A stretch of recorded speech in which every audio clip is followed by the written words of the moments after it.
Welcome to Motivating Mondays. My name is Christian St. Cyr, Director of the Canadian Job Development Network.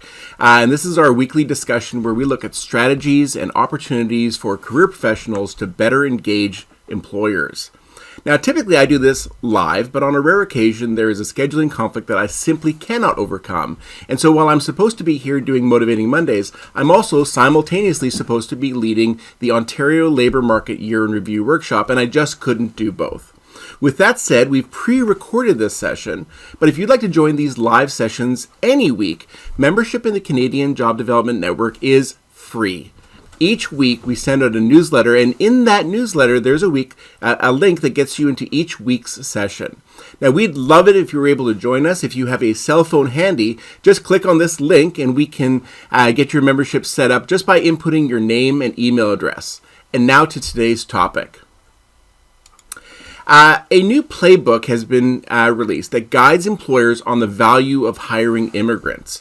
So this was actually released just earlier this fall, and it was done by the Institute for Canadian Citizenship, the ICC. They released a new report titled Talent to Win, Employer Perspectives on Immigrant Underemployment and the Immense Upside of Solving It. What it does is it gathers together employer-specific insights into their challenges when they're recruiting workers, their attitudes towards recruiting immigrants, and newcomer value in meeting their staffing needs.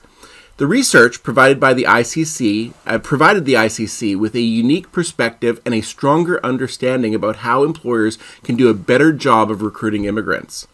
According to one ICC official, companies across Canada are less competitive than they could be, and they're shortchanging stakeholders by leaving exceptional immigrant talent on the bench.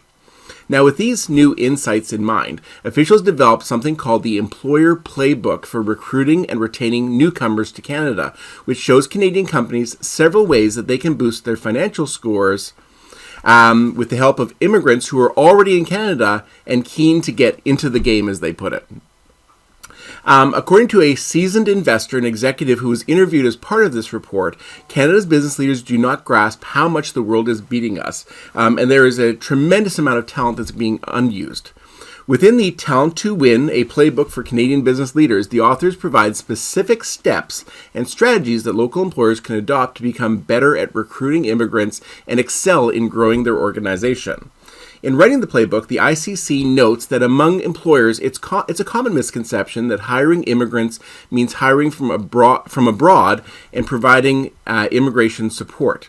To the contrary, there are hundreds of thousands of immigrants who are already in Canada and working well beneath their skill set.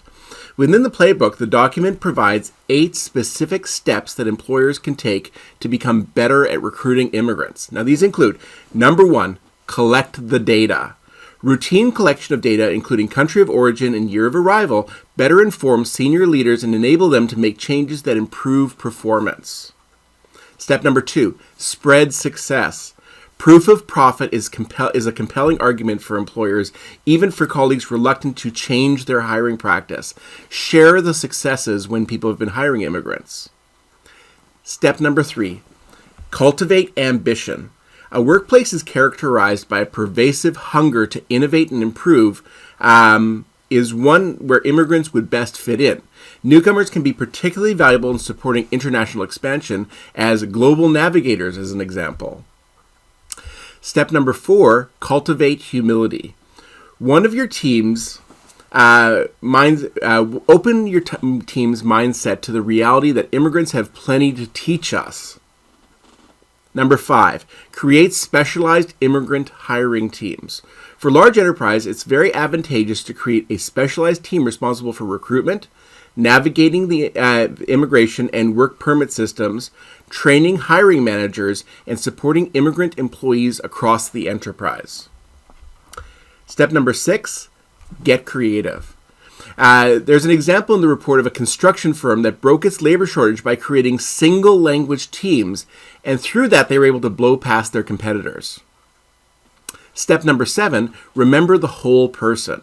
Remember that an immigrant's ability to contribute often depends on personal factors like whether their kids are happy and doing well and whether the whole family is happy with life in their new community. And then finally, step number 6, advocate for immigration reform. A more agile and nimble immigration selection process, a policy which more closely aligns and adjusts to real needs in the economy will also be highly beneficial to employers and immigrants alike. One of the suggestions in the report underscores the value of cluster hiring, where immigrants are specifically sought rather than a valued component in a varied hiring strategy. Employers that use cluster hiring will diversify their workforces have found a competitive advantage. These cohorts help employees build confidence in networks and create efficient conditions for hiring, training, development, and the provision of targeted supports. This ensures that the newcomer employees have a clear understanding of what is expected of them, and provides them with a peer group to turn to for advice and support. Now, for my part, this is where I'm going to put in my own editorial. While I see the value of hiring immigrants, and I think that this is something we need to embrace and look to, I also believe that diversified employers are stronger employers. Diversity, though, isn't a workforce of just immigrants, but it also is a diversity of ages of employees, diversity of experience, a balance of gender, and a balance of immigrants, Indigenous Canadians, and Canadians who were born in the country. When employers become too reliant on any one population, it leaves them more vulnerable to unexpected changes. So I don't want to diminish in any way the expectation that immigrants make up an important part of this, but I also think that employers need to be diversified in other ways as well. While the playbook and the report provide many valuable insights into the attitudes and expectations of employers, as well as tools to help them become better recruiters, what I like best about the reports is that they are documents created from the insights of employers for employers. Sharing these two documents with employers can go far further in articulating the value of recruiting newcomers than even our best arguments. Now, if you go to today's newsletter at jobdevelopment.org, we have the whole piece that I just talked about, but we also have the latest research and reports. We have a resource that we want to share with you. It's actually the playbook, and we have a job search tip. And our job search tip today is that about 20% of skilled immigrants end up leaving Canada to go back to their home country, to go on to another country. And that one of the most effective things that employers can do is recognizing that whole person, really addressing the challenges, not just the work challenges, but other challenges that newcomers find in the Canadian system. Now, generally, you'd wrap up the discussion at this point, but since we've pre-recorded, I'm going to leave it at that for the next week. If you have any questions, feel free to reach out to us at info@jobdevelopment.org or just visit our homepage at jobdevelopment.org. I hope you have a fantastic week. We'll see you here next Monday, live, Monday at 8:30 a.m. Pacific, 11:30 a.m. Eastern. All my best, everyone.